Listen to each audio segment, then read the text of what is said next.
I was kind of stroking my wife's forehead and holding her hand.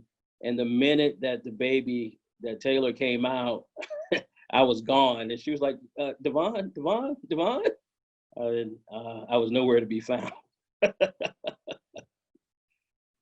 as soon as I got to the nursery and everything was fine as far as her vitals and identification between me and her, I called my father. And as soon as I called my father, I'm excited to tell him the news that our princess is here. But I heard his voice.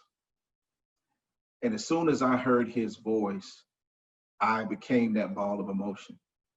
I couldn't get a word out. He asked me, did we have a baby? And I kind of uttered that we did. And he asked me, was she okay? I kind of uttered that she was. He asked me, was mommy okay? And I kind of made a noise that would kind of let him know that she was as well.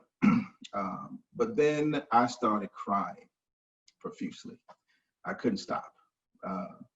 Because as soon as I heard my dad's voice, it hit me that I'm talking to my father, but at that instance, I was a father as well.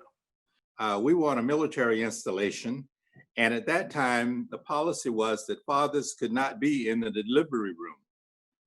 So I took my wife to the hospital, and I was told that she was not going into the delivery room immediately. So I returned home, and I was watching the NBA Finals on TV when I got the call that she was being taken into the delivery room. Well, it was halftime, so I asked the person on the phone if it was all right if I watched the second half before coming back to the hospital.